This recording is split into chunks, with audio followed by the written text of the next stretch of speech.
I'm fucking sweating my dick off. Does that mean we're recording? All right, cool. This is the Training Life and Culture podcast, episode 2. And I have the other half of Latino Heat here with me. Jose, 2'6", OG feet pieces. Big Poppy, thinks he's got quads, but he doesn't. So we're just going to be going over a bunch of shit today. Jose, I love you, and I like the dick always smells like sofrito. So let's just jump in right with that. I don't know if you want to explain who you are or anything to the fucking 6 listeners we might have at some point. This is really just going to be club archives, just so we can laugh at it. It's cool. But yeah, so I don't know if you want to say anything. Yeah, as he said, 2'6". Everyone knows me as 2'6" since high school. It's been like a Big boy. high school name for football. But named Jose Garcia. I'm pretty much a teammate from Bristol County Barbell Club. So he's out here supporting my boy. Do-rag LeBron James himself. But all right. So the first thing I wanted to get into, so we can start to know about you, and that way I can put you on blast to everybody in the club, is let's start at like your childhood. Like, how did you get involved with any type of sports and shit like that? Like, what was the first sport? I know you played semi-professional football. I know you boxed as a kid. But, like, what was it? Like, who got you into it? Like, that type of shit.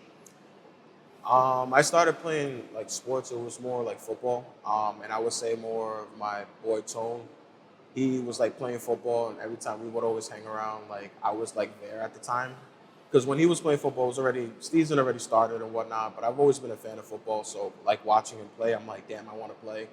So I would say since then, like Pee-wee around that time, where I was just like, damn, I want to like start playing football. So what's I always forget that. So what is Pee-wee, like 8 or 9, or is that 10, 11? Something like that. I think it's like I don't know if it's different 8 or between 9 here and like New York. It's like I know it's younger, but this was actually when I finally moved into Rhode Island. And okay. Because that's where I met Tone at, and that's when I started playing football. But yeah, pretty much I was just there. But the thing is that I was always overweight, so I had to play with the next level up. So it was like funny, and like it got to the point where I was pretty much like 11, 12-year-old playing with like 14, like 15. high schoolers. Technically, Yeah, so if I'm you were like, U10, you had to play with like the U12, 13 Yeah. type shit. That makes sense. Damn, so they were just like, that boy's too big to play with little kids? Pretty That's much. fucked up, dog. You're still a little kid. That's hilarious. Oh, did you just show up to games? Did you have the crop top offensive lineman shit? Like, did you walk in just have like the mesh bra on all the time? Nah. That would make me but so you know happy. what's funny is that naturally, like my shirt would just always find its way, like picked up. Yeah, especially on, like naturally, them hot days, like 2 a days or whatever. I'll just pick mine like. Especially when we're bench Same pressing. there. I see that shit when we're Yeah, benching. it's handsome. I was gonna say, so because with football you did that. Did you end up playing in high school? Because Yeah. I know you swam in high school, you played football, and you were in track and field. So you were a 3 letterman, right? Yeah. Did you? What position were you in high school? High school, I was always defensive tackle. Pretty much like a back end offensive lineman, just because I knew the plays. But pretty much I was strictly defense. And then like I did off season. Obviously, our coach like it was like mandatory that we had to do track and field. So I just ended up doing shot put, discus, javelin, hammer, and then I forgot the other one. That's So like the all of heavy them? one. Pretty You much just like did all the everything? field. Yeah. So you So I did was like, I ain't every doing no field track event. stuff, but And then so we used you to have would- the big guy track stuff, and once in a while I'll do like a quick little, lap around. you did a whole lap. Yeah, you're lying. An entire lap around the track. Yes. You didn't have a heart attack? No. I was actually good. Especially like my junior, senior year, I like worked my ass off cardio. So like running. I know you to me at swam one too. point I'm was so giving you easy. shit because you were swimming too. Oh, but I swimming can't made it believe easier. like you in one of those Speedo thongs is crazy. Nah. Like they must have called the So police you know on what's you. crazy? Look like you're trying to hide an anaconda and a squirrel in your front. Everyone, and my wife's gonna hate this. Even the women wanted me to wear. I was like, no. So I used to wear the Coley. pretty much like compression shorts, and that was like my To swim? Yeah, you can wear like these compression shorts, like swimming trunks, kind of like Phelps. Oh, okay, yeah, but his At one was still point. like small, right? He would go like he would change size, but if you look at his early career, I think if I'm not mistaken, it was like pretty much close above the knee. I didn't even know that was like really an option. Mhm. I just made fun of all the swim kids in my high school. Trust me, when my boy Shit's Dan crazy. tried to fucking have me join at first, I'm like, bro, I'm not wearing no fucking speedo. Yeah. And, yeah. You should have won the Speedo. No. It would have been. I mean, now it's. I mean, you're like 17 or whatever, 16. That's like child pornography. But like Well, yeah, I mean, it would have been crazy to see that shit though. So then after high school, because I know you said Utah, right? You Yeah. went to college in Utah for a little bit, banging a bunch of Mormons or whatever it is, and then you played football out there. And well, when did you start playing rugby and football? You actually played a bunch of sports. So first love started with football. That was like I knew I liked to play sports, anything that was physical, whatever. And then like I did boxing for like a few years. And the only reason why I stopped was because I had a situation with the coach where he got this kid that was potentially going to go pro, and like he was like, "Fuck all you guys." I remember you like, talking about that a little bit, me, right? You kind of now felt some that I type think of way about it, about I was like, I regret it. I should have just stood with it because I loved it. But it was just like I felt some type of way. Now, when you were doing, so you started playing football around like 10, 11. You're doing it in high school, swimming, track and field. When were you boxing? Was that like Boxing was way younger when I was like first started like trying to play pee wee football and all that. so like middle school age? Yeah, well, a little bit younger than that actually. So it was elementary? like, I would say like 4th grade all the way to like end of 8th grade. So you did it for a while. Yeah. So you did it for 3 or 4 years, and then that's when you were like, so you were dropping off boxing and picking up football. That's when I essentially? started like, because at first when I got to middle school, I stopped playing football. Yep. For some reason, I have no idea to be honest. And then it got to the point where I was like, damn, like I'm about to go to play high school football, and I was like, I got that whole like, I kind of got like that spirit again, and I was just like, damn, like To do it. something. Yeah, and like I was competitive. Like, you know what? Like I want to play football, and I always wanted to play college ball eventually too, or at least I have the opportunity to. So I was like, damn, like I want to play it again. So what college did you go to? I ended up going to Weber State University. Oh, Damian Lillard. Yeah. That's right. We talked about that.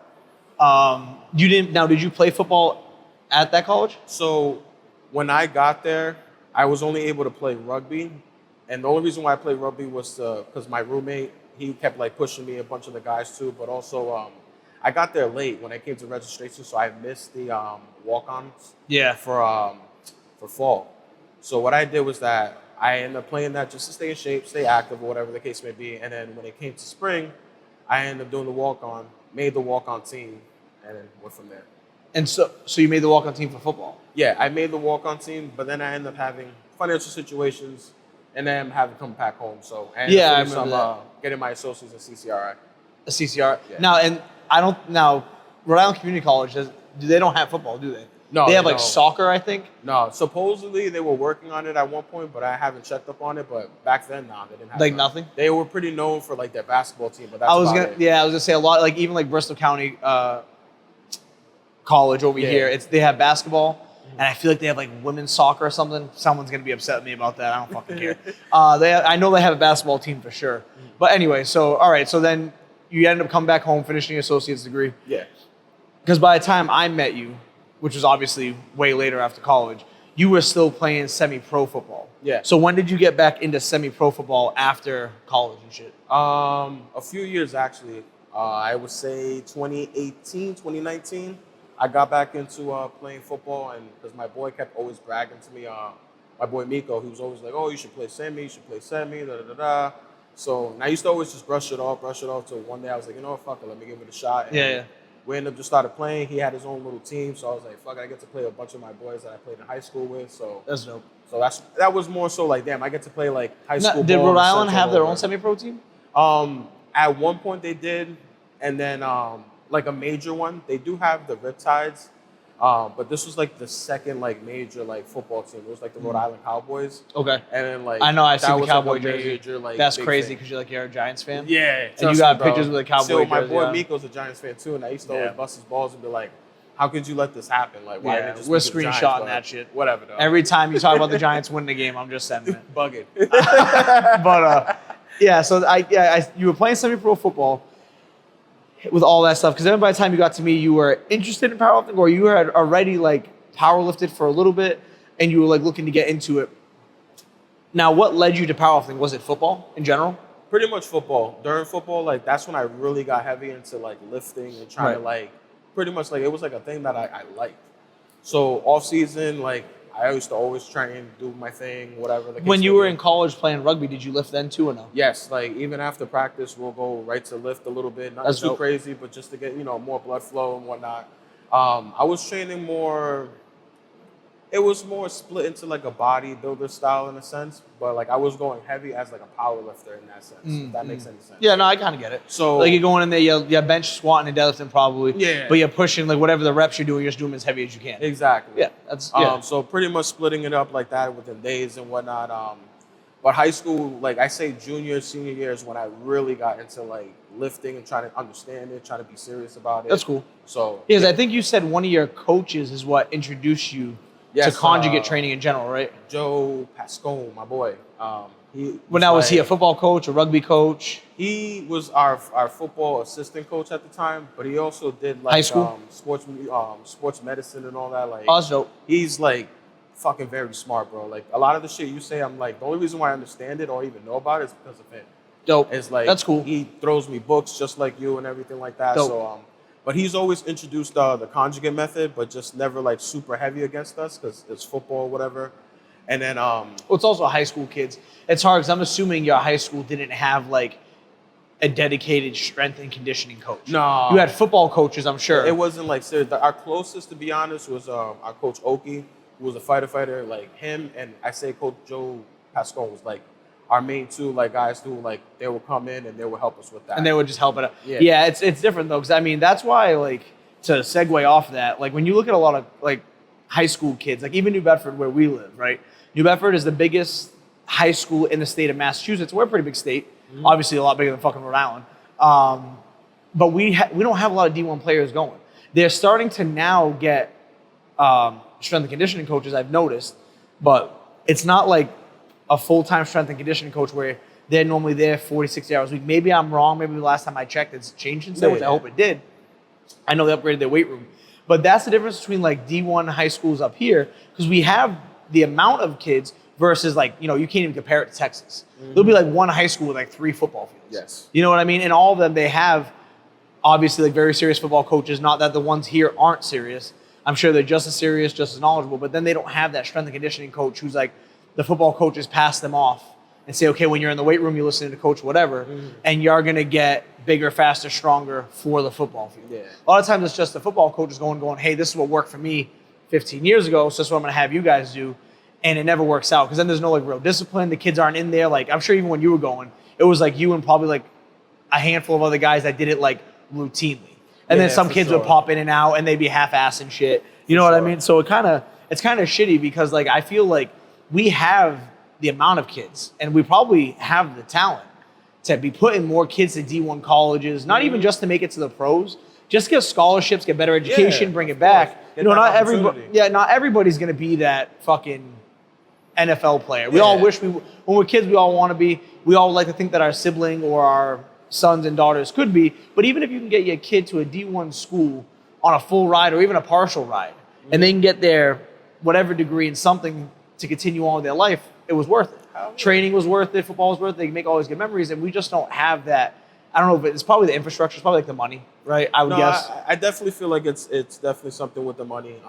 I'm assuming Rhode Island's probably similar. Oh yeah, for sure. A lot of the times we were trying to expand a lot of things, and we would always hear like we don't really have the funds for it and whatnot.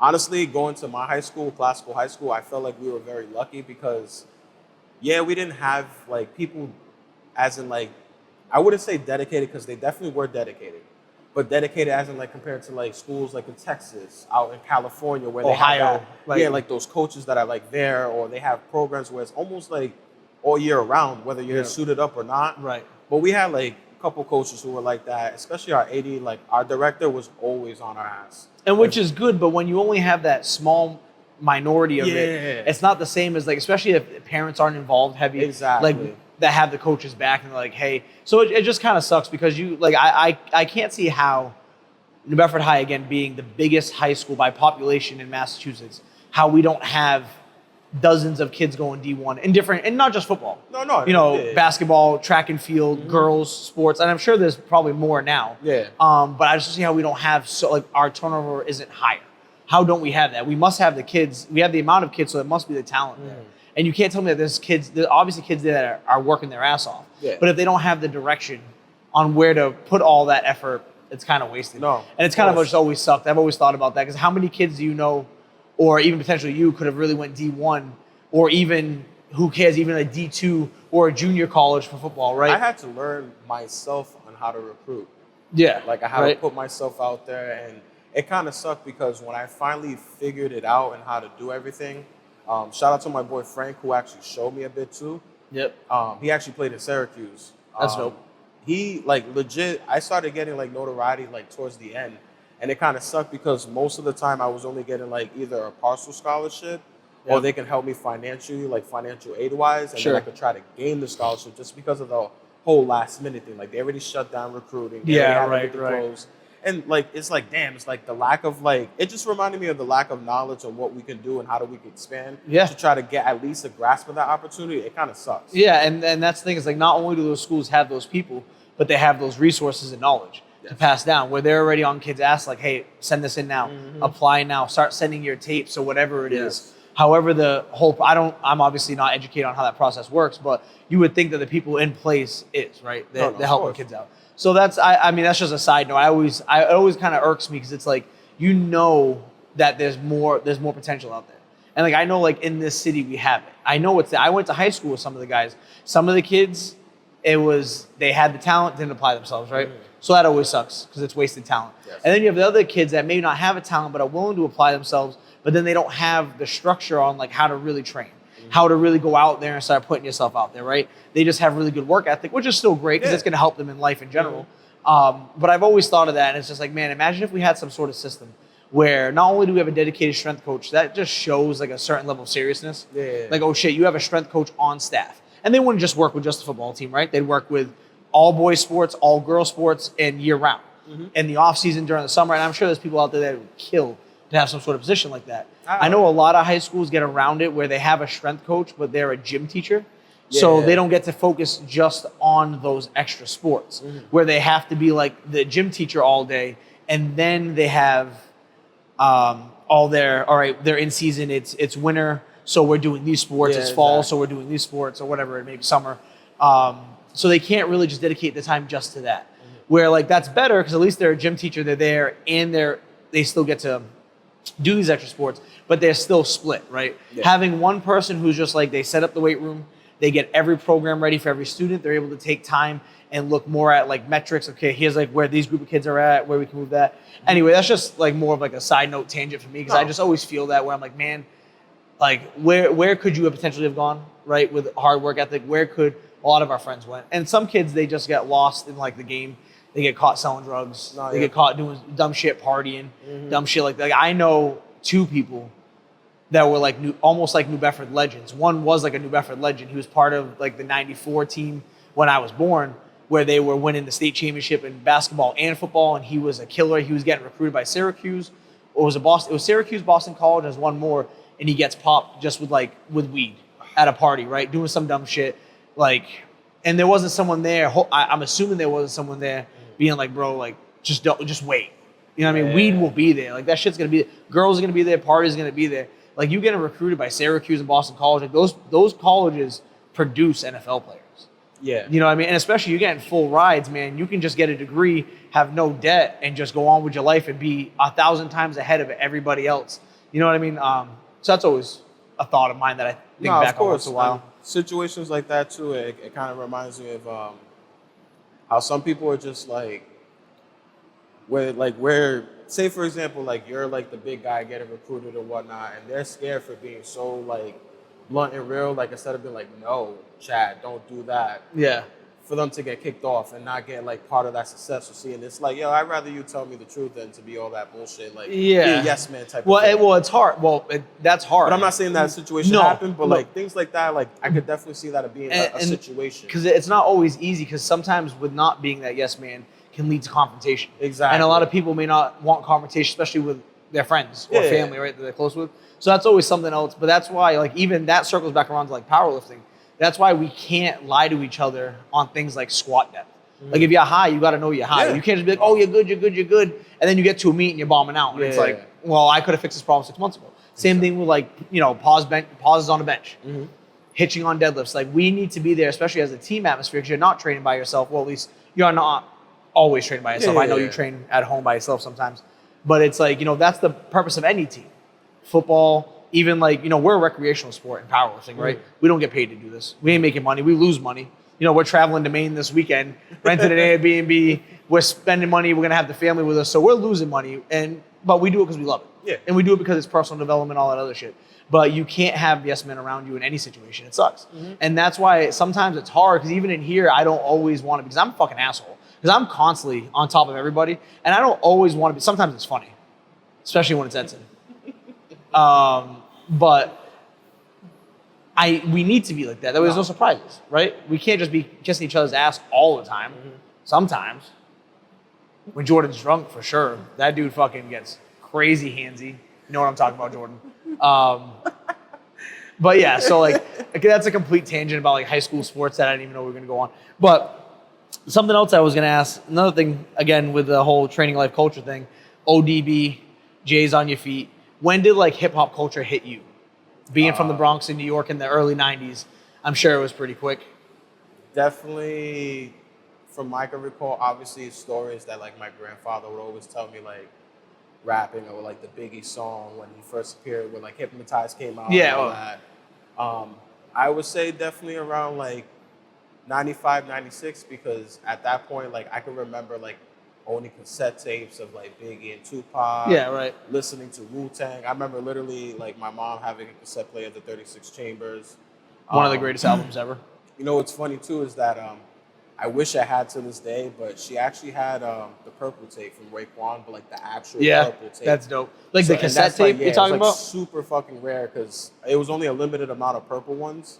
So that's why I was just like, damn, like shit like that. So it was definitely around like 95, 96 going up. And then it just became part of the thing where a lot of people were always telling me that my dad was very like, you could say flamboyant when it comes to like style and whatnot. He always had like the latest stuff, or at least try to look fly. Everyone was like, he was always sticking out when it came to fashion. Especially my uncle. My uncle was always like that. I guess it was like a family thing, like, and it just immersed all together. Yeah. Especially my dad. He used to do like graffiti and shit like that, b-boying. So it was like kind of like I was surrounded by hip hop in a sense. So it was already like just part of you. Yeah. It was around you. Yeah, so it's like osmosis. Like you just absorb it. Like there's no getting away from it, right? For sure. You either end up loving it or you hate it. And obviously, to the point I ended up rapping for a bit. Yeah, I remember you saying, that was with you sent us the picture where you had no beard. Who are you with? Man. Who are you with? The rapper. I was with Eric Sermon. That's Eric. Eric.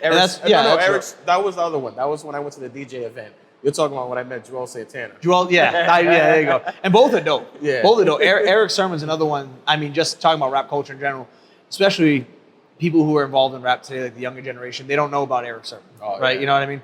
They don't know about just a lot of those guys back then, and even like the East Coast versus West Coast style of rap and beef that was going on back then.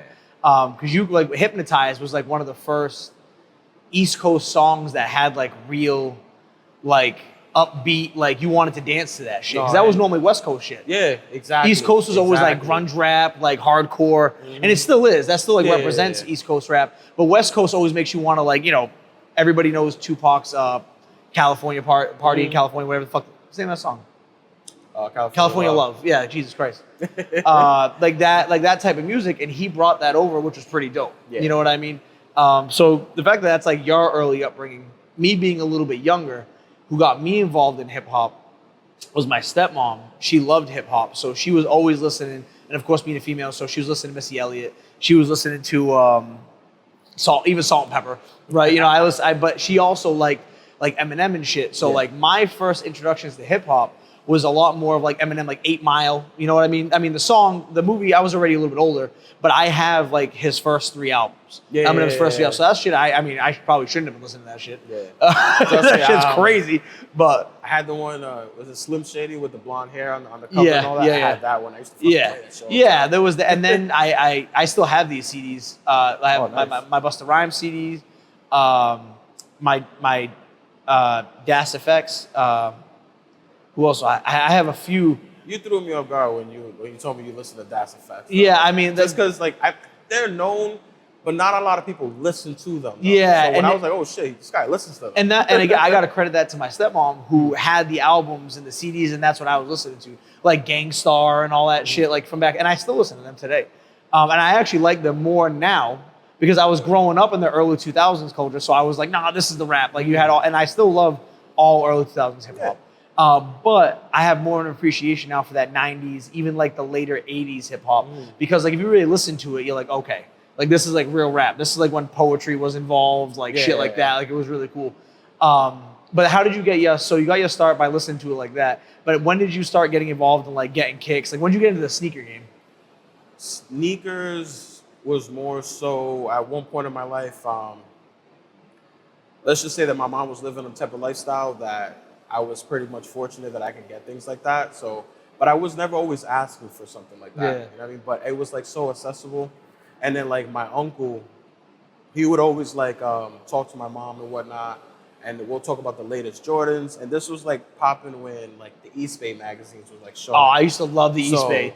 I used to try to get East Bay magazines for basketball shoes. No, of course. That's where you get every color Kobe you could get. Exactly. You know what I mean? Like any Kobe that came out, you can get them in any color. Exactly.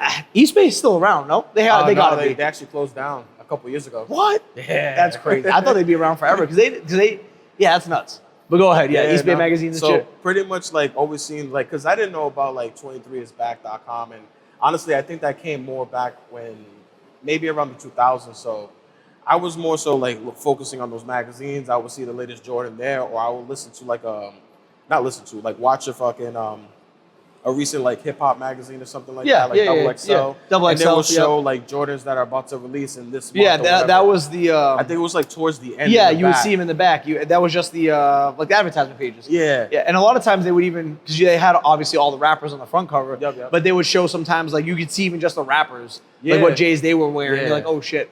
Because there was another magazine back then too. There was Double XL, which was like I think the biggest like one. Double XL, Vibe, The Source. The Source was the other one that Source I used. Was like major. Big, yeah, the Source was the other one that I would try to get. Yeah, because we used to actually have to go. I don't know where you were living at the time, whether it was New York at the time or if it was Rhode Island. But even New Bedford, we have to try to find like a newsstand or somewhere that sold those types of like a magazine store, which doesn't exist anymore, which is crazy to me. Nah. Even like powerlifting magazines, like back in I guess I can say back in the day now, but like 2017, 16, Mark Bell's Power magazine. You had to go, like that wasn't like, you couldn't go to like Shaw's or Walmart, didn't have that shit. There was a magazine store over here called Newsbreak, and I used to have that shit on hold. So they would call me every 2 months and be like, yo, your magazine. And I would have to go get a magazine at a store. And now magazines aren't even like big anymore. It's all online ship. Yeah. So it's kind of hard for me because I collect all the old, I have my Power magazine besides the ones that Adam stole. You fuck. Talking to you, Adam, you fucking fuck. Stole like fucking 6 of them. Damn, bro. Piece of shit. I remember the ones too. At this point. Yeah, because I left this. I had a stack at the gym I was working at the time. I left them at the gym for my client who was a powerlifter who had a surgery. And I was like, yo, just come. Because he was like, what am I going to do for weeks? He was an older guy. Yeah. He's like, I can't move for like 6 weeks. I was like, yo, I'll bring you my big stack of power mags so you can just look at them. I left him in the gym overnight for him to get them in the morning. By the time he got there, Adam had already been there that night with his fucking sticky fingers and took them. And I didn't find that shit out until, that was like 10 years ago. I didn't find that shit out until like 4 years ago. And I almost stabbed Adam in the parking lot of our old mill. Oh. Fucking piece of shit. Son of a bitch. I'm still upset about it, if you couldn't tell. I can tell. But then so we go get those mags. But I collect all the old Powerlifting USA mags from the 70s, the 80s, the 90s. Those magazines are really dope. And like, I just feel like we don't have that type of shit anymore. Like in almost any culture. Like we had it for hip hop stuff. I had it even for powerlifting for a little bit, even though it only released 6 magazines a year. Yeah. Because it's so like, powerlifting is very niche or small. It's gotten a lot bigger. Oh yeah. In the years, like it's gotten a lot more notoriety, a lot more women involved, a lot more kids are involved, like actual kids and teens. So it's dope. It's really dope to see. I would love for there to be like some sort of magazine to come back, but I'm sure if there was a market for it where someone can make money, they would already be doing it. Yeah. You know what I mean? But it's kind of a shitty thing. But that's what we got all of our culture. That was like the culture back then. It was like MTV, right? MTV, BET, and even VH1. I was about to say even VH1 had its moments where VH1 was like more like, it was more pop. But you could get it. It had its hip hop moments. Every once in a while, they would have someone on or some shit like that. Or like I remember, like for me, even before high school, like before you'd go in or I get on the bus, you'd put MTV on. Yeah. And you would just have the latest videos playing in the background and shit like that. And that was just kind of like, that's how we got updated, right? That's how we knew what the fuck was going on. Granted, for me, I graduated 2012. So you graduated in 08? 2010. 2010. All right, you stood back because you're slow? Damn. That was like a very aggressive. I don't know where. Yeah. No, I was moving too much. And I had to stay back in 3rd grade. I missed too much homework. Homework and like classwork, aka tests. So they got to that point. AKA you wasn't going to school? Nah. It was literally, my mom was like at some like point where we were moving back and forth from New York to Rhode Island. And then when she finally like settled down, he was just like, yeah, he missed too much work to like move up. It's not like he's not capable of, but we don't have like work to prove that he can. That's fucking stupid. So trust me, bro. Ever since then, I used to feel some type of way. Like that's why I even skipped out on the Japanese opportunity I had to go in high school, because it was like, oh, you may have to stay back again. I'm like, nah, I'm not doing that again. Yeah, again sucks. Yeah, yeah. You don't want to be a 20-year-old dude in high school still. That looks bad to everybody. That looks so weird. We had a foreign exchange student from Portugal who was like 21. And I was like, dog, how are you allowed to be here? Like, and he had a girlfriend. I remember, Paulo, if you see this, dog, you know it was weird. His name was Paulo. And he was legitimately from Portugal. He was super cool. Yeah. But like, a homie came in, it's like, this guy has 3 kids and a mortgage. Like, there's no fucking way he's supposed to be in my biology class right now. And he had a girl who was like of school age, and we're like, yeah, bro, that's weird. Bro, that's like, if you go to prom, you can buy alcohol. There had to be some legality to it. But anyway, yeah. So like, bench warmer. Yeah. 12. So like, that shit's weird, dog. So like, when I graduated in 2012, that like we had the internet, right, and phones weren't even what they were now. Like I had a BlackBerry, but you couldn't really connect to the internet. There was no hard going on like Facebook or Instagram. I think came out in 2010, 2011 or something like that. So like even that wasn't big. Like Instagram could only have like a 7-second video or something, or something small like that. 7:15, something like that. I think it was like 7 seconds. Yeah, so like you legitimately, like there wasn't much being shared at the time with that. So magazines, word of mouth, and TV was how we got all that culture shit. How are you doing with the OG sneakers now? Because you call them OG feet pieces. Yeah. So it's like, in a sense, I call it that because obviously they're OGs. They're original sneakers that came out from whatever time. I would say I've noticed that you try to legitimately get the ones from like their original releases. I know you don't always get them, but I see that you'll get the ones from like 94, 97. Yeah. Versus just getting when they got re-released in like 2007 or whatever it may be. I've always been into like older shoes. It was just at the point where kind of like now it's easier with the internet because you can always just search around, especially if you know what you're searching or how to type. Right. Back then it was just more so trying to go to conventions, trying to figure people out, trying to find somebody. Right. So it was way harder. Like now today it's like super easy. Today is more the issue of like the pricing. People are just always trying to charge an arm and a leg sometimes. And I'm like, that's insane. Like, don't get me wrong. Like as an excitement of the culture and everything, like I get it and I like it in a sense to a certain degree. Well, yeah, because some of those guys kind of fuck shit up, though. Oh, like when they go to like, or even like the newer drops, they'll go to the drop and buy like 5 pairs of sneakers. Then they're gatekeeping, right? A bunch of them. Then it forces now you can't even go to get your 1 pair. And then once they're sold out, they double the fucking price that it was being sold for. So like that shit seems like it can be fucking annoying. It's fucking annoying, especially when like nowadays, when I got back into the game heavy, the one thing that I noticed that has not fucking changed is the hype beast. And those are the people who would take any fucking shoe. As soon as they hype it, everybody wants it. And it was like the one thing I killed me this year was the release of the 17s. I was like, they haven't re-released them in years. Finally did. Everyone who ever talked about 17s, they're fucking ugly. They're space shoes. They are fucking ugly. Cool. I want them. That's cool. Talk your shit. All of a sudden, like a week after, it's a must cop. There's blah, blah, blah, blah. Sold. As soon as fucking Jordan brand was like, it's limited, I'm like, here we go. Well, that's just the way they can. That's like anything else. You say it's a limited drop. Even with the 10s that just dropped, the steel toes. Yeah, I have 2 pairs of the OGs and whatnot, but it's like, damn, bro, like all you motherfuckers did not like the steel toe with the cap, like with the toe cap. So why you want it now? We've even talked about that. Like even when we were back in high school, the Fusions, right? Yeah. Everybody was talking about how ugly the Fusions are, and I liked them. I had 2 pairs of Fusions. These kids don't know, man. I had the black and red Fusion 9s, and I still have them. Yeah. And then I think it was a pair of white and blue like Fusion 7s or something. And I don't know. I have 1 sneaker. I don't know what the fuck happened to the second one, though. Like, how do I lose 1 sneaker? I found it the other day. I was like, oh shit. And then I cannot find the other one. I have a feeling Kayla's ass threw it out. Whenever I miss something, I think it's Kayla. She's gonna hear this. It was you.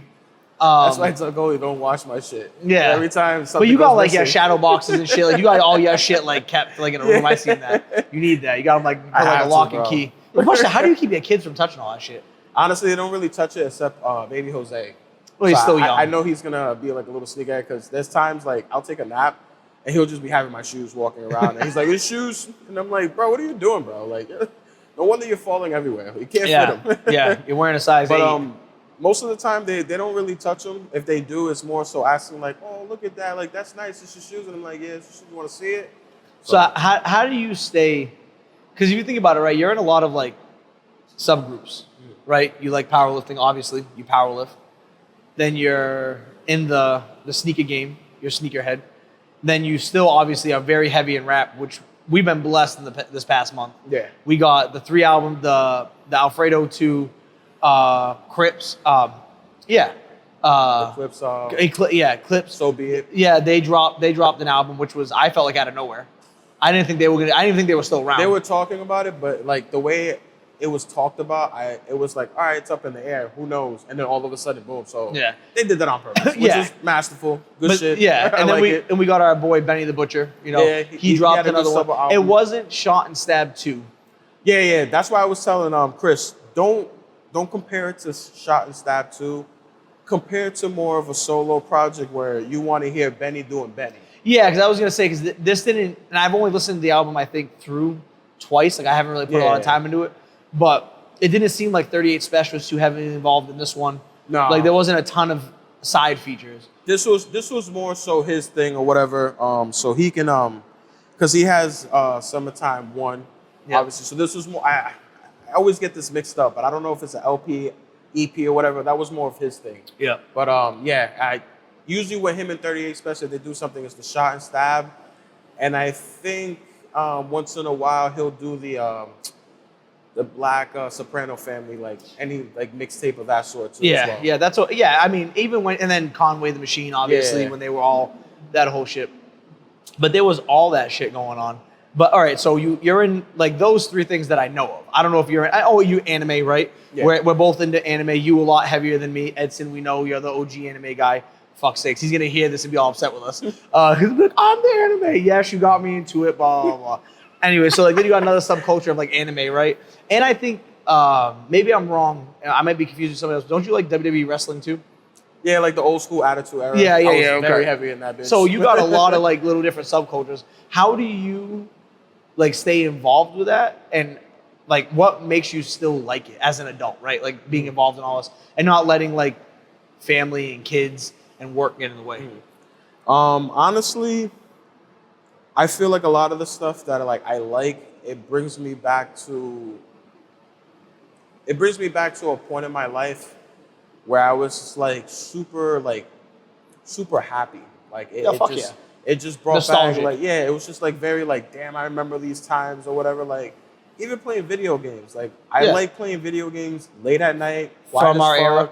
Because it reminds me when I was a kid, fucking in the weekend, just chilling. Yeah. No worry about no bills, no bullshit. That's funny. It's just that feeling. Absolutely. That it's kind of like that euphoric like feeling that I can get back. It is 100%. I know and a lot even of people if it talk feels about like it. it's only a little bit. Yeah. But it brings you back.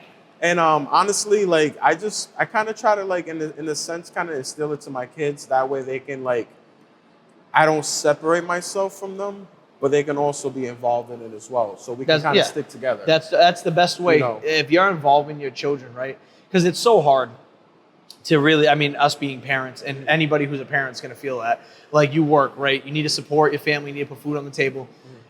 And then you want to be a good husband to your wife, right? That's another thing that people forget about is that this isn't the, people think the golden era of the 50s, right? Yeah. We're not the husbands coming home like tuna casserole and then just fucking punching Kayla through a fucking wall, right?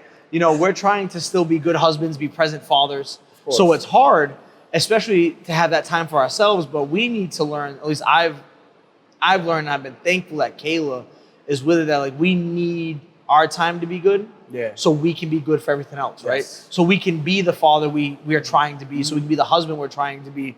And in terms of just like, I'm sure like I fuck up all the time. We all fuck up. There's no being perfect, but just trying to be there. Like just be there. You know what I mean? Like not separating yourself from your kids. So when you're able to bring your kids into any of your cultures, one, it makes it a lot more fun, right? Because now you get Way to pass more. something on, right? And then hopefully if they take to that culture, you have like a, I don't know, like a mini friend built into that shit, In right? a sense, yeah. And then you get to double that with spending quality and quantity time with your kid. You know, that's why like I bring Alex every Saturday with us to the gym. Obviously, he just fucking runs around, does his own thing, humps the fuck out of the bench. But on top of that, as he's been in here and doing it, seeing me do it, seeing the other guys doing it, eventually I'm hoping, and I won't force him to it, he'll want to pick something up, right? Yeah. He'll want to start lifting. And the best example of that is Joey. Joey was with us when we started in the garage 6 years ago. He was fucking like this big, had to stand on top of the box to run the monos, and hated being. I remember some days he hated being there. He'd be arguing with Joe. He didn't want to stay. He would argue with his mom. And now look, now Joe is a competitive powerlifter. Yeah. Now Joe is one of our 17. I believe he just turned 17, and he competes and like legitimately competes. Trains 4 days a week. He's right in here with us.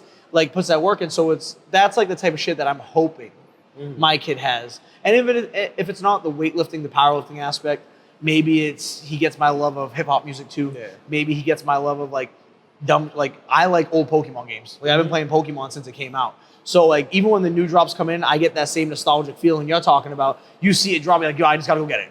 I know I'm 31 and this looks weird, but I gotta go play it. You know what I'm saying? For sure, So man. like even some of the sneakers I see you share, I'm like, oh shit, like just looking at a sneaker. Like I think you shared the Aqua 7s or the Aqua 9s a couple weeks ago. There was one that you shared that I was like, it brought me like right back to like 11th grade because I remember I had a boy who rocked them all the time and I loved the way they looked. You know what I mean? Yeah, I'm trying. Now you got me curious. Like, Yeah, which one? we'll show it, but it's just that feeling, dude. Like I know what you mean by that, and when Yeah. you can involve a family, that's dope. Because that was gonna be one of my next questions: is how do you balance, like personally, balance powerlifting with having a family, knowing that like obviously it takes up time. A lot of times it is time away from the family, right? How do you justify the time away, not just to yourself, but to Coley? And how does Coley feel about it? You know what I mean? Yeah. Because I think that's a big aspect that people miss out. Again, we're trying to be good husbands and present fathers, raise our kids right, be there for the household, but still get this in. And when you train with a team, I mean, if you train all 4 days, like when baby Zay was born, you were in here 4 days a week with us. Yeah. For like that, I forget how long you got off like from work. 3 months. 3 or 4 months. Like, if you're in here 4 days a week, that can be anywhere between, on a short week, 8 hours, to a long week, 12 hours. You know what I mean? Yeah. How can you justify to yourself that time away from your family? And how do you justify that to Coley, like your wife? I feel like a major thing is her understanding and her supporting. Because when I first when I first wanted to join, especially join your team, I was just like, hey, like, this is gonna be something serious, like, you know what I mean? But I was just like, I don't wanna I never like to half step on anything I do. Yeah. I like to try to get it as much as possible and try to be my best at it as I can. So it was more Because if so not, like, what are you doing, right? Yeah, You're it's wasting like time. I'm wasting my You time. might as well go figure out how to make more money. Exactly. So with her, it was just more so her understanding that, which she was completely like cool about it. She still is. It's to the point where she's always like nagging to her boss, like trying to reverse her schedule and everything. Yeah. Like, Coley, you know you're what I a mean? real one, but you got to get on Tuesday and Thursday nights so my boy can make it Wednesdays and Fridays. Trust me, bro. Every time she gets it like right, and she's like, "Oh, and tell your gym wife, you know." Yeah. I said, "Thank Yeah, you." the gym wife is crazy, by the way, Coley. We're going to have to talk about that shit this weekend in Maine. You can't escape me. We're talking about that, and I better get some sort of ring out of this or some shit, dog. Fuck. But more so her understanding and being like willing to support me, because when I need it, like, she's there, she deals with it, especially the times where I'm like going away from the kids. Well, I would say especially So- 3 children. Exactly. So Right? it's That's not easy. exactly. So we try our best, and I try to like make sure before I leave or anything like that I kind of set her up good so she can deal with the kids as much as possible. Kids will be kids, you know, it is what it is. But she's more like the backbone. She helps me feel like I don't have to think about that while Good. I'm here. I can actually. She's just not do making you that. feel bad about it. Yeah, exactly. She's not getting on your shit. And that's like, I think a lot of people. Like, she felt bad. Like, I haven't been training consistently because I've just been so tired with work and helping with the kids more often, because like they're just at this point, I feel like they're just acting bad. It's summer too. There's no school. Well, I was so- gonna say, bro, like even it's not just your kids. Yeah, yeah. Even my kid, like, there's nothing to do for these fucking kids all Yeah, day, right? And we still exactly. have to work. So, and I'm sure, like, I try not to put my kid on a tablet all day, right? Yeah. But it's hard not to do that because our children aren't at the age yet where they can just be like, you open the door and be like, yo, get the fuck out of here. Yeah. Like, come back when the streetlights come on. Like, that's what we would have done. And it's different from how we grew up too, because if you think about it, like the way technology is, it gets all thrown at you. So they learn everything so fast, or they see everything to the point where they're like, all right, I'm over it. What's next? Yeah. Where us, it was like slowly coming in. So it was like, oh my God, this is dope. It's they did this? It's that instant gratification shit. Like, think about the games we had, like our little Game Boys or fucking Segas versus, obviously kids today having whatever, PlayStation 5, Xbox Series, whatever the fuck it is now. Like, and they get instant gratification. Everything. Oh, YouTube. Oh, I can watch whatever show I want this second. Where, like, remember we had to wait till like Thursday at 7 to watch one 20-minute episode of like fucking Hey Arnold. And then, you know what I mean? So when I used to bring my oldest daughter to like, we used to go to like hotels and whatnot, like nice fancy ones, just to get out a bit. And it would be hilarious because we'll forget like her tablet or whatever. First, you're like, oh, well, okay, let dad next. And I'm like, no, this is commercials. Welcome to how I grew up. You gotta wait. You would go to the bathroom. Or she'll be like, oh, can we rewind it? I want to see it again. Nah, next show. Yeah, you're gonna have to remember that, log it. Exactly. And hopefully one random day you'll see it again. It's like, remember this. But yeah, so it ain't just your kids, bro. Because my kid's off the wall all day too. We try to entertain them. No, What are you supposed to do? I try. So like, I try to just make things as easy as possible. Like, even coming in now to do the like thing, try to set them up with the bottles. Here's the bottles, da. Yeah. So hopefully they don't give her a hard time. But it's more so her, to be honest. It's not even trying to like give her clout, trying to like. No. It's just being real. Like, her understanding makes it like 100 times easier. It makes 100%. I've said it since day one, and I've been I'm 31. I've been into training since I picked up my first weight when I was 12. My father gave me an old weight set. And I loved it. And then I always played sports myself, so I wanted to be bigger, stronger, faster. Really, it was jumping higher. Nice. I played basketball. I wanted to be I'm short, so I wanted to be the guy who could dunk. Never got there. But I always trained. So by the time I met Kayla, even though we've been together since we were 16, I was already always training. Yeah. I was already, if I wasn't playing basketball, I was in the weight room. So it was always part of who I was. And she's seen how it would keep me grounded. Yeah. Right? She reckoned, and I give her props from that because she never gave me shit about training. She didn't give me shit about training when Alex was born. I was one that was like, hey, I'll cut down training to like 2-3 days a week instead of 4 days a week. And she was like, no, let's see how it goes. Like, you should still go for it. Train. And now she trains herself. She also trains for powerlifting. But back then she wasn't. She had no interest in anything 5 or 6 years ago when Alex was born, especially 10 years ago when we got together, 14 years ago when we got together. So she is 100% the backbone that I tell her all the time, thank you for allowing me to do this. And she hates the way that sounds, because it sounds like she's giving me a permission slip, right? No, and it's not, but you're allowing me to get here guilt-free, so it's not on the back of my mind. Because if I was in here the whole time, like, oh, fuck, dude, I got to get the fuck out of here. I got to get home. I know she's going to be mad at me. Because even though I can still do what I want to do, and we can be like, yo, fuck that bitch, I still have to go home and deal with that. I still want to have a happy life. You know what I mean? So, like, they really are, when you are a recreational sport person, like us as adults, the wives, if you have a family, are a big deal. Yeah. They are allowing us to do that, whether any of these macho men realize it. Like, I would do without it, blah, blah, blah. Yeah, but all right, so I'm not trading my powerlifting for my family. Yeah. I can't do that. You know what I mean? So, but she recognized for me, which I'm sure Cole recognizes for you, Kayla recognized it early on, that it keeps me grounded. Yeah. That it allows me to think clearer, to be, people like it's iron therapy, whatever you want to call it. I always feel better when I leave, especially since I started the team 6 years ago. Because now, before, I would just train by myself, right? I'd be in my garage at 5 o'clock in the morning, or at a gym at 5 o'clock in the morning, training myself, and you're kind of isolated. And I'm already like, I like to isolate myself. I'm not very extroverted. Like, I don't like going out and doing shit. I only spend time with very particular people that I trust and that I vibe with. Vibe is really the biggest thing. Yeah. If I feel like some weird type of way, I won't chill with you. Yeah. So once I got training partners, not that we just sit in here and gab all day. Obviously, we put the work in. Yeah. But I get that social aspect.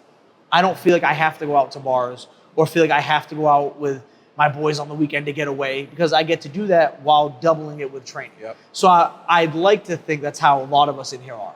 Because now there's almost like 12 to 15. I have to go back and count, that's like part of like the powerlifting team itself. Yeah. Like when you add up everybody. And I'd like to think for most of us, the females included, it is part of that. Yeah. We do get to socialize. We do get to go out and talk to people and feel good about that. So not only are we getting our training in for our sports or health, we're getting like a mental training in a way, right?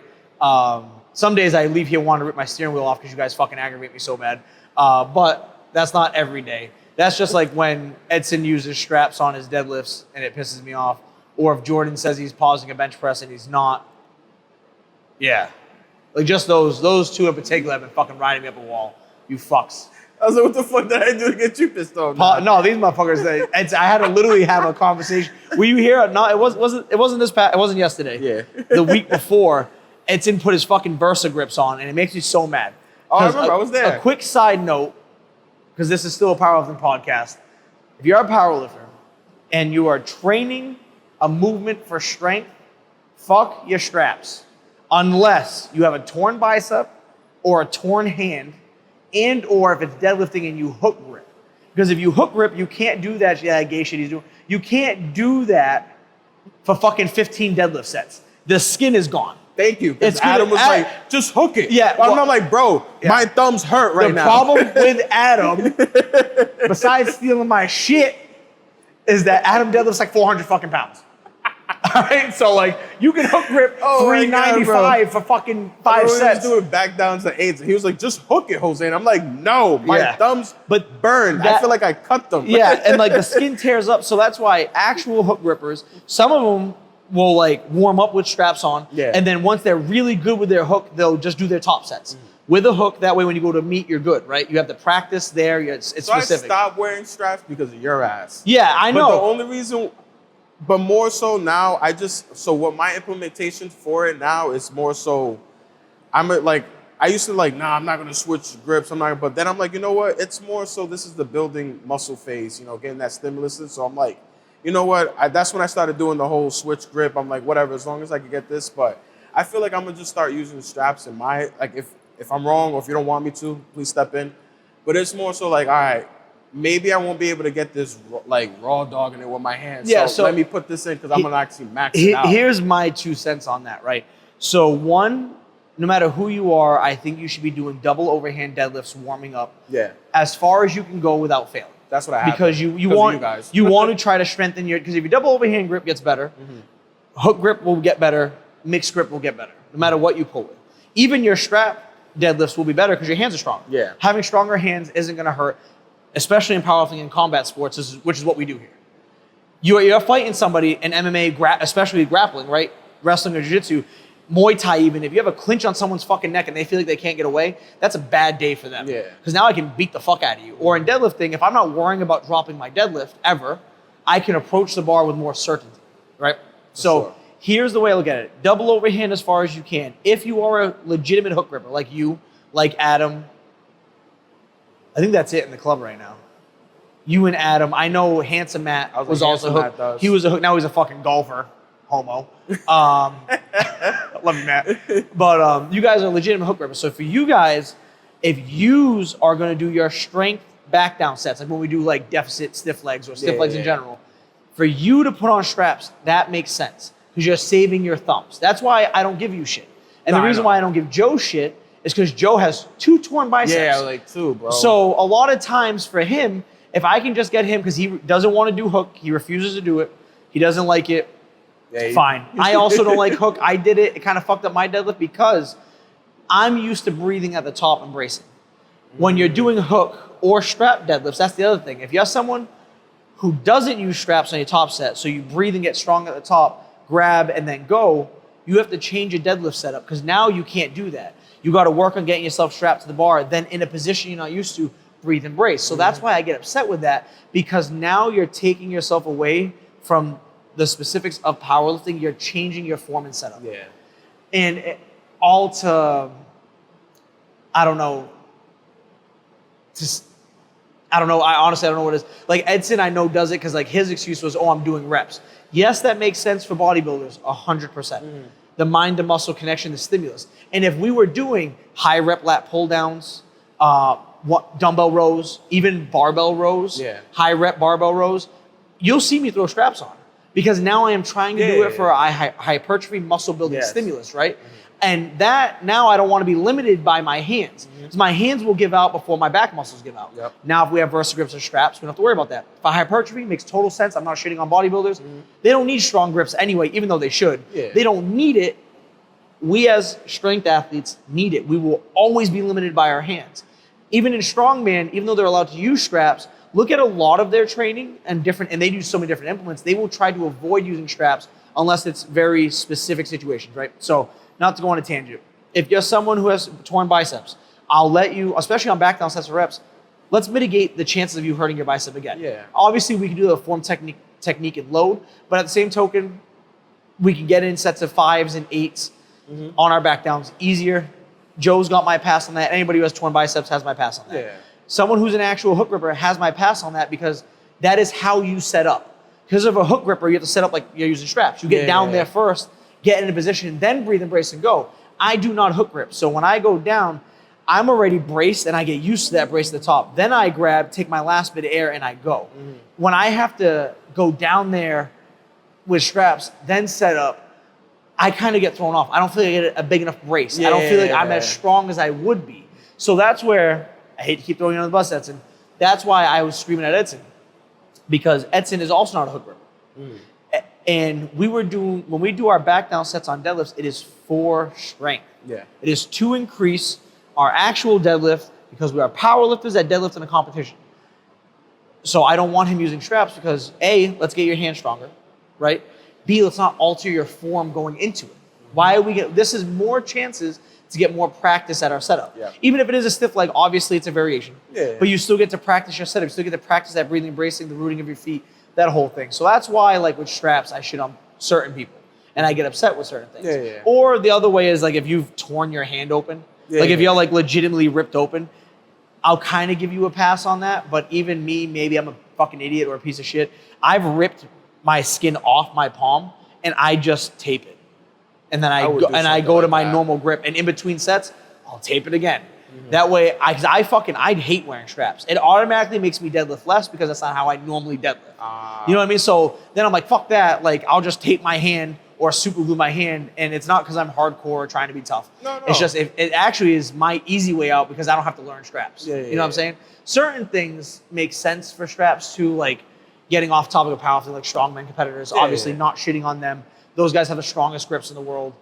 So when they do their 1,000 pounds, 1,100 pound deadlifts, use your fucking straps on me. Like, you know what I mean? That's not what I'm talking about. But that's where my shit with straps come into play. That's why I get, because Edson, I was like, so let's have a real talk. Why are you using straps? I'm doing reps. Okay, this isn't bodybuilding work.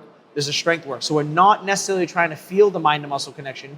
Not that it's a bad thing. You should still want it. But we're not just trying to get a hypertrophy effect. We are still trying to move heavy weights from point A to point B to increase our main lift. And then he was like, oh, my hand's ripping open. And it was like the slightest, like callus, like that day that it was. I was like, bro, I was like, all my calluses. I was like, I right swear, now. Homeboy was recording that day, right? I swear to God, I was like in the background. I was like, bro, he rips his hands and still does it. I was like, yours is nothing. It was not ripped. It was like coming up a little bit. It looked like, you know what, like you like shedding from like a tan. Yeah. I was like, bro, it's not that bad. And like, so he took him off, threw him to the side. He was probably just sick of hearing me bitch, to be honest with you. That's how I feel like I get you guys to do a lot of shit. Is I'm just bitching at you enough that you're like, dude, shut the fuck up. That's how I feel about fucking pause squads. Yeah. 5 seconds, I'm like, just shut this motherfucker up, just get this shit the fuck over with, bro. And that's fine, because you're doing it. So either way, I get the outcome that I'm looking for. But then he did his deadlifts, fine. And I was like, oh, let me see. Oh, your hand's not ripped open. You're fine. You know, you have man hands, you're going to be okay. You know what I mean? So I don't even know how we got on the tangent of straps on deadlifts, but that is my take on straps on deadlifts. We're going to have to fucking, Kyle, Kyle, the video guy, we're going to have to cut that out, and I'm going to, like, email it to Edson. Not even, like, tag him. I want to, like, archive in a professional manner. That's going to be great. But anyway, I don't even know how we got there. We're talking about being good husbands and powerlifting. But again, so the women are the backbones for us, right? Now, how do you, with your kids, how do you feel about it with having kids? Do you ever feel guilty that you're not there for your kids sometimes? Like, not that you're not there for your kids, but you're not using that time just to be with your kids. No, that's, I kind of do in a sense. That's why I try to like value my time, Absolutely. but also try to like, dispense it in a proper way as much as possible. Like for example, like the day I came in like late for when I finally came back for a Friday. Yeah. It Because wasn't more I Cole didn't getting want home. to be here, It's just like I hate coming in late because like one, I feel like now I'm longer away from my children because I have to train a little bit. But also like another thing too, is it's multiple things, but it's like that passes through my head. But another thing too is like, damn, like I'm late. I don't get to train with the team in a sense. Like I'm not saying like I know we what don't, yeah. but we're not in the same rotation type Yeah, of thing. because So it's like, this is annoying. I think by the time you got here that day, because that wasn't this past Friday, it was the Friday before last. Yeah. We were already like finishing. You were Our just almost squats. finishing your main squats. Yeah, and I was so like, crap. I mean, we're still here doing our accessories, and we still come over and run Yeah, mono of and help course. spot. But I know what you mean, and But- obviously, like I get that. But sometimes shit happens, and like I told you, I'd rather you in your situation because you weren't coming on Fridays at all. Yeah. So if you can get here 30 minutes late, you can at least still get the training in. Yes. And we're still here. Even if like we leave and you got to finish a couple accessories, at least you got the bulk of your training. Exactly. You still had spotters, you still have that. But I know what you're saying. You're coming in and things are already thrown off. Yeah. And it kind of sucks. I get that for sure. But yeah, that's more so. But I like it because I kind of remind myself that I'm like setting the tone in a sense for them, just because like they know it. My daughters and my son, like especially my daughters, they'll be like, "Oh, I'll see you later, Dad. Enjoy training." Like That's good. So they that's understand. really cool. They know it's something serious to me, and it's to the point where I know they have to notice because even my neighbors notice it. Like they'll go and they'll be like, "Oh, this guy, I see you was, you play football, you train. I see your training bag." Plus, you like- have your home gym. Yeah, so they'll Yeah, so ask I'm and sure. whatnot. Even my landlord, I'm like, yeah, I go lift and I power lift. I'll even show them videos. He's like, can I see stuff? And I'm like, That's dope. and they'll be That's like, really so cool. they know, like, so I'm like, them knowing it when they barely know me versus like my family and my friends who know, they know it's something serious and it means a lot. And So- and it's not like I'm trying to stay away from you. I'm just, and it goes back to like having to make sure you're good. You know what I mean? Because if I'm good, then my energy and my, my frequency, it's good to you. You're not And I- aggravated. Yeah. You're not fucking pushing that onto them. There's even times like I told my wife, like sometimes I'll be like, I'll stay in the car for like an extra 5-10 minutes if I have a long day at work or some shit, because I don't want to bring that shit to my Yeah, family. you have to have time to unpack. Yeah. Sort your brain out so you're not going in and again like the whole like Exactly. tuna casserole and you fucking and you put that's like where that shit comes from, right? Yeah. So we do need that time. We need to be that because it helps us. I look at it as I get to be a better father this way. Yeah. Or at least I hope that's what I'm achieving, right? That's my goal. Is because I get to work on myself, I get to be a better father. And also it's being a role model for your kids, right? Like you said, they're noticing it. Who's not to say that? I know we always make the joke like Baby Zay is gonna squat 800 pounds in high school. This kid's legs are the size of my legs on a fucking 3-year-old. Or what is he, 4? He's about to be 3. Oh, he's only, oh Jesus. I know he turns 3 at Christmas. Yeah. Yeah. But anyway, but who's to say Hazley or Samaya doesn't get into powerlifting first just because like, hey, daddy always goes to the gym and lifts. You know what I mean? Because we're trying to set an example for our kids, right? And I always say, think of it, if anybody ever ends up listening to this, right? As a father, and even a mother, weak and sick is not a role model for your kids. Yeah. And what I mean by that, I don't mean like sick like you got cancer. Like obviously that's a different type of, but like I mean like, you're 500 pounds and you have to have a cane by the time you're 40. What kind of example are we setting for our children, right? If our children see us going to the gym, see us training, trying to be a bit more healthy, like, hey, I'm trying to get more protein in, I'm trying to drink my water. If they grow up and that's normalized, that'll carry over. Even if they don't ever become like a competitive lifter or a sport person, they'll kind of always be like, oh, well, I always It's a healthy habit. Yeah, I just prioritize eating protein because we did that growing up. Yeah. Or my dad always went to the gym, so I ended up finding something that I like. And I like in a broad terms of like health and fitness, it doesn't have to be lifting weights. Yeah. I think that is the best way, but it could be like these girls who do, or maybe guys, I don't fucking know, who do like Pilates 3 or 4 times a week, or they cycle, or they run at the minimum walk, right? We get to set that example to our kids. And on a totally different side note, I watched some dumb shit on some dumb fucking electronic device where they interviewed a child predator, and they said, "How did you pick the kids that you would go after? Like, I how heard did you about figure?" that. And he said, if the father didn't look like a threat, I then could go after that child. Yeah. So part of me even thinks of that. And not that we have to look scary and mean. And we have tattoos because we like tattoos, right? It was a culture we grew up in. And muscles don't mean that you're a threat, and muscles don't win fights. We're not saying shit like that. But if you're a physically capable adult father, that probably means you're in your child's life. Yeah. And that means you're willing to protect your child. Any father would be willing to die for their child, right? So like, in another sense, I kind of have that. Like I would never want a situation like that. Yeah. So it is multifaceted. And it does come back to, we feel good, right? And it's something we want to do. I want to total 2,000 pounds of powerlifting. You know, you might want to squat 700, 800 pounds before you're done. It's like, so those are selfish goals. Yeah. But we all deserve to have our own selfish goals, right? Even our wives. Like even if Coley, I'm sure Coley has like the shit she likes to do. So I would like to think, like, I know like if Kayla's going to go off and do her thing, absolutely. I got Alex, go do your thing. You go have whatever it is that you like to do.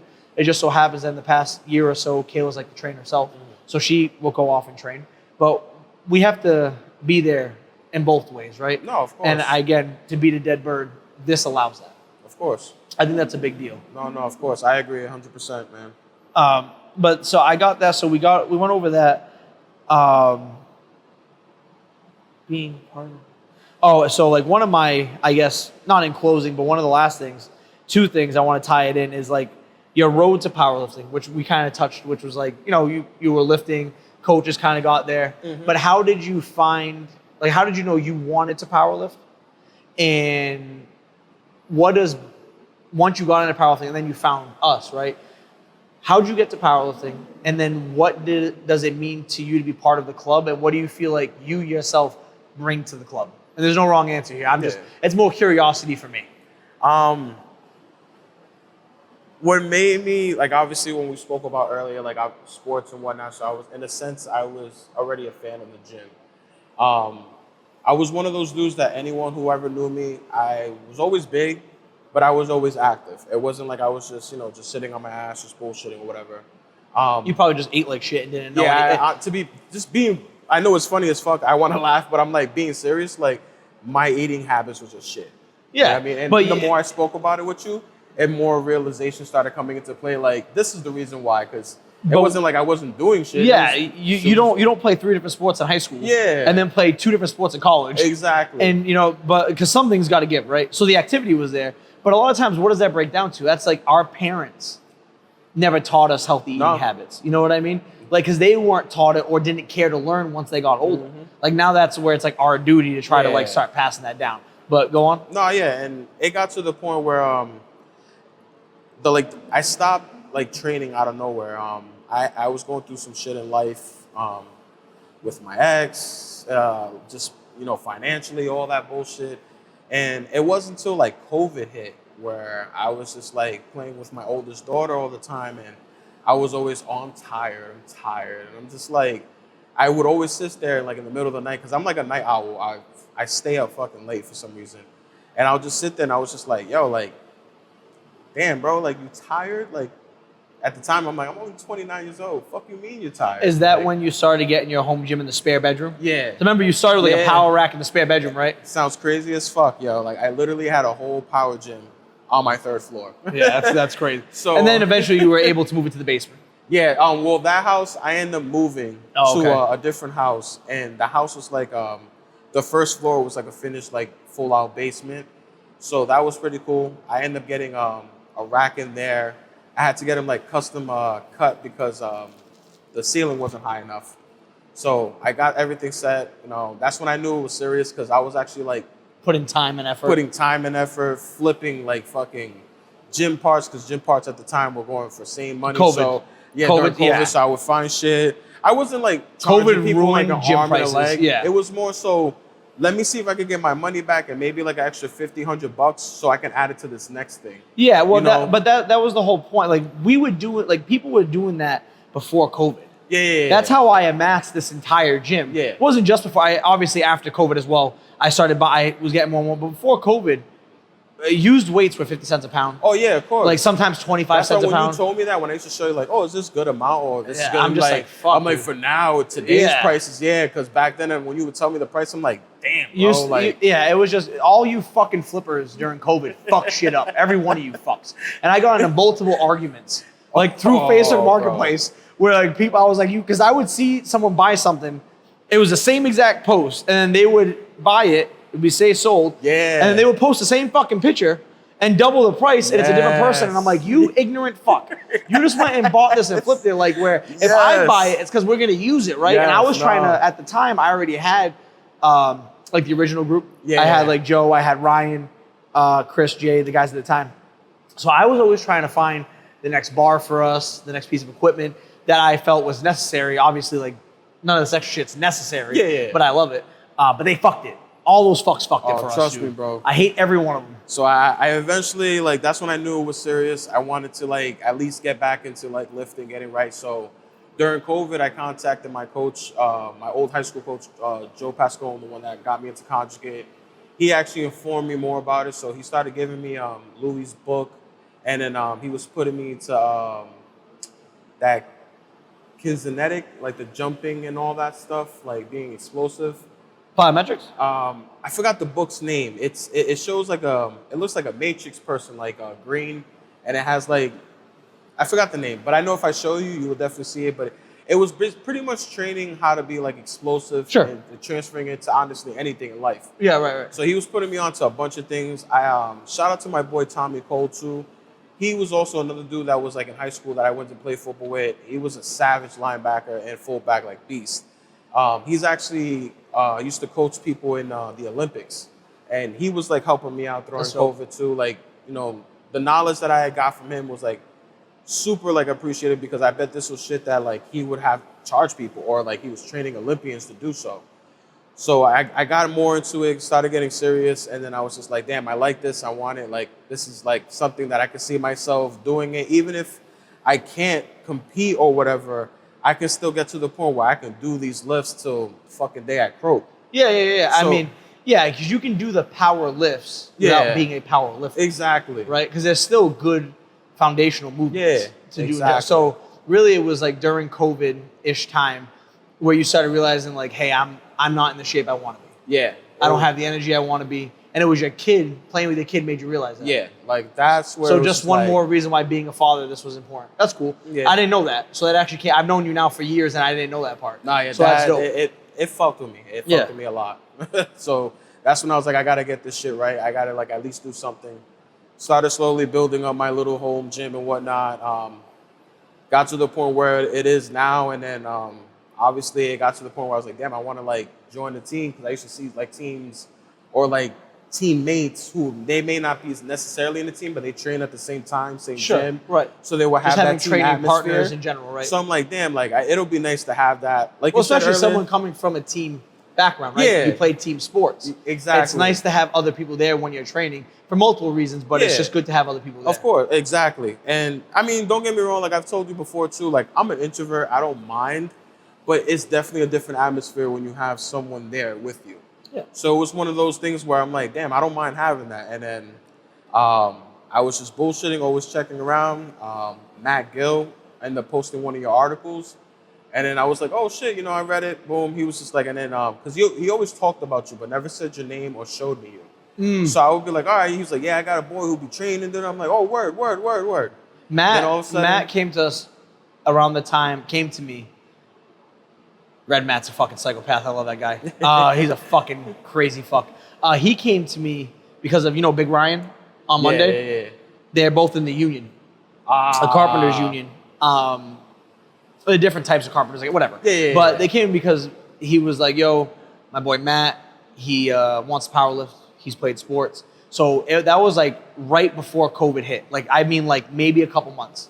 All right. He came to and that was when we were in the garage and we were training. So that's how I got to know him. And then he played semi-pro ball. And I'm guessing that's where he met you? Yeah, I played 1 year with Fall River Titans, my first year, moving to Massachusetts to find like a semi-pro team in Mass.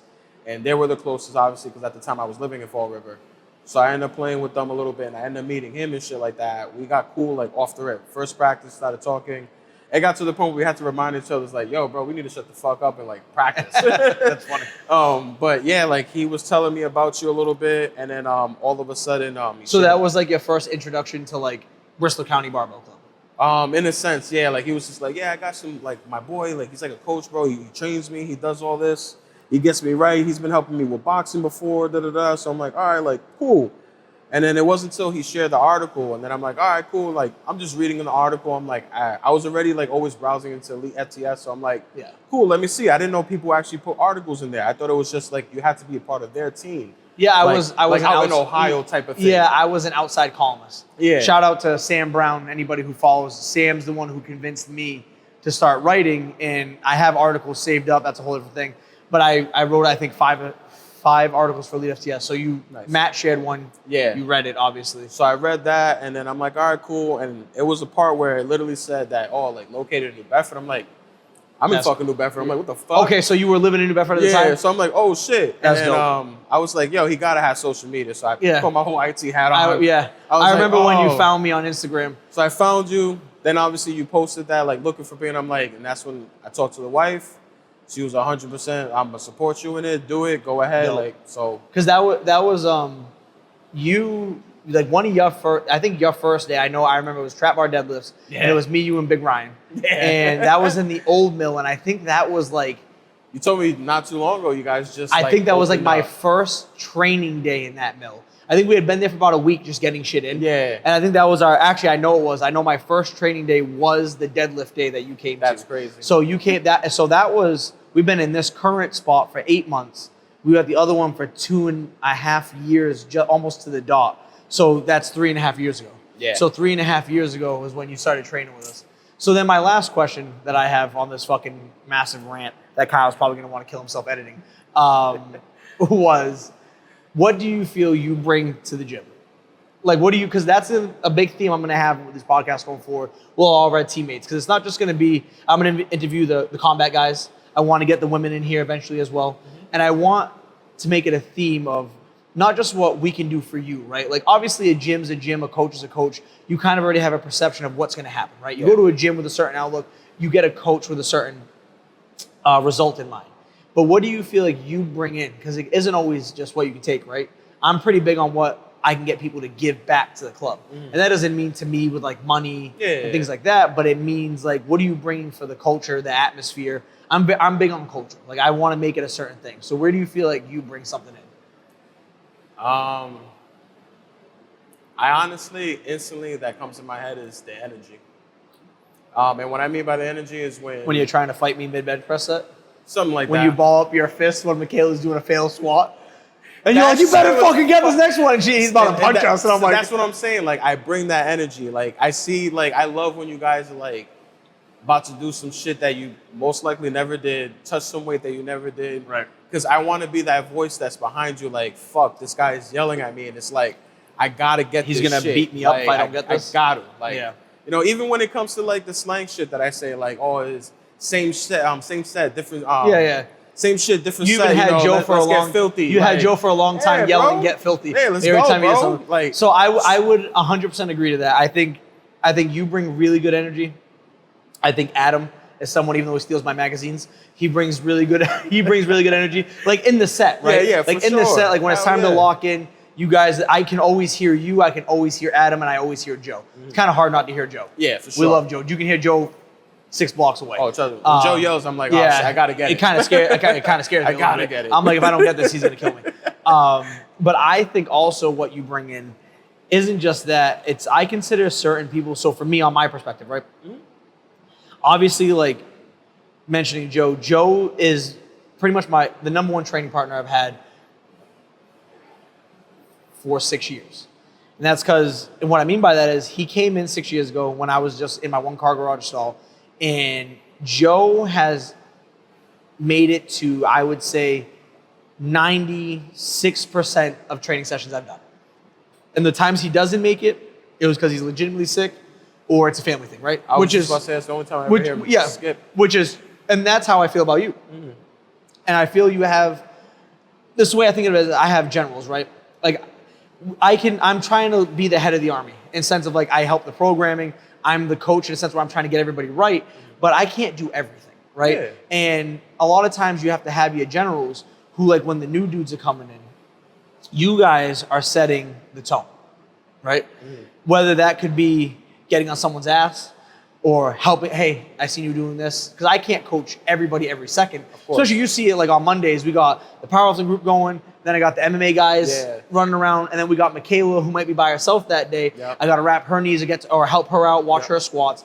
I can't be there for every set on everybody. So like when I have generals like you, like Joe, even Adam when he is here because work is away, you guys will go out of your way to help somebody. And most of the time I hear it, it's really, really good information. Maybe sometimes I would have worded it differently. Not just saying for you, but like it was really good information, or else I would step in and be like, no, that's wrong. But I consider you one of the generals because you set a tone, right? You come in, even though you're late sometimes, you fuck. You come in, you're training, you try not to make excuses, you're yelling at other people to like trying to motivate and push other people. And at the same token, like I'll tell you this, you're one of the first persons who pays their dues every month. And I don't have to ask you. There's certain people who shall not be named, Adam, that I have to ask every month. And then he just does it because he likes to send me I get some really sweet text messages from Adam. His very volatile messages. Yeah. Kyle, can we get canceled like on the second episode? Like, all right. So Adam will be like, he'll call me a faggot. He'll call me like he'll tell me to shove it up my ass sideways. So like, yeah. And I think he purposely just waits for me to send the text. That way he can have his opportunity to fucking to dig me. But I consider you guys like the generals, because like, and if we go to meets, you guys are at meet. Like I can count on you guys to go to almost every meet, even if you're not competing. Right. That's another big thing for the atmosphere for the culture. Having people there, because like when you compete, you want people there, right? I know when I compete, I want people there. I am not just a person who wraps my knees, but I want people there to help get my food. That way I can just think about competing that day. Being part of a team, right? Powerlifting is an individual sport where you're the only one on the platform. You make or miss a lift. It's not on your coach, it's not on your team, it's on you.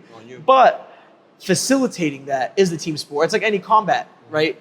You're locked in a ring or a cage with somebody else. It's just you and them.